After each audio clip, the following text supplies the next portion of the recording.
La CIA a infiltré les plus grands médias américains. Des journalistes de confiance étaient en réalité des agents secrets. Et ce programme secret a fonctionné pendant des décennies sans que personne ne s'en doute. Dans les années 1950, alors que la guerre froide faisait rage, la CIA lançait un programme secret d'une ambition sans précédent, infiltrer et contrôler les plus grands médias américains. L'opération Mockingbird n'était pas qu'une simple opération de renseignement.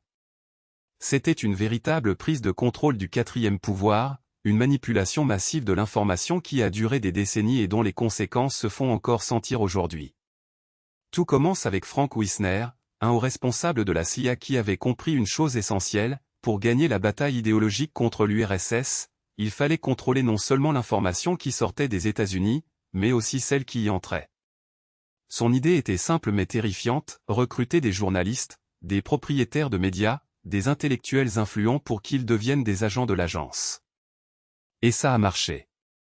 ABC, NBC, CBS, Time, Newsweek, le New York Times, le Washington Post. La liste des médias compromis ressemble à un qui est qui du journalisme américain. Des journalistes étaient payés directement par la CIA pour couvrir certains sujets de manière spécifique, pour passer sous silence d'autres informations, ou carrément pour diffuser de la désinformation. Mais ce qui rendait l'opération particulièrement efficace, c'était la complicité de propriétaires de médias qui ouvraient grand les portes de leur rédaction à ces agents secrets. Ces derniers n'avaient même plus besoin de se cacher, ils travaillaient au grand jour, avec la bénédiction de leurs employeurs. La CIA ne se contentait pas d'influencer l'information, elle la fabriquait de toutes pièces.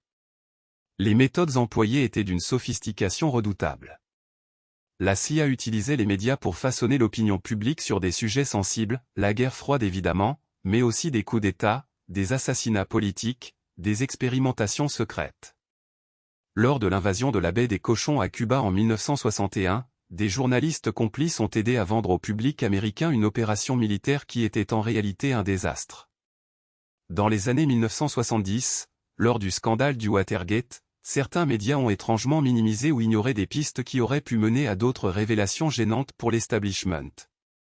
La CIA allait même jusqu'à créer de toutes pièces des événements médiatiques, à organiser des conférences de presse avec de faux témoins, à fabriquer des documents qui seraient ensuite repris comme sources crédibles par des journalistes innocents.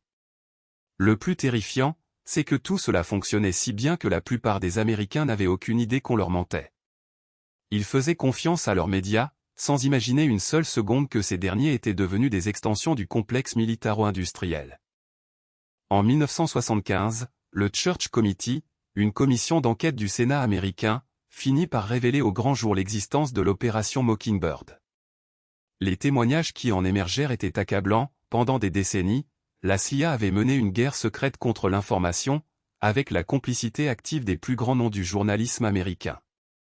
On découvrit que des milliers de documents avaient été détruits par l'agence pour effacer les preuves, que des journalistes avaient reçu des sommes astronomiques pour leur silence ou leur collaboration.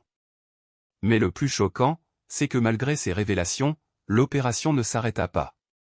Elle changea simplement de forme. Les méthodes devinrent plus sophistiquées, les liens plus difficiles à tracer, mais le contrôle de l'information resta une priorité absolue pour les services secrets.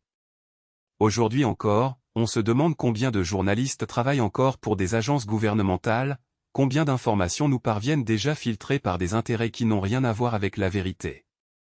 L'opération Mockingbird nous rappelle que la liberté de la presse est fragile, que l'information peut être un instrument de pouvoir aussi puissant qu'une armée. Elle nous force à nous interroger sur chaque article que nous lisons, chaque information que nous consommons. Car si la CIA a pu contrôler les médias américains pendant des décennies, qu'est-ce qui nous garantit que cela ne se produit pas encore aujourd'hui, ailleurs, autrement? La prochaine fois que vous lirez un article de presse ou regarderez un reportage, demandez-vous, qui se cache vraiment derrière ces mots?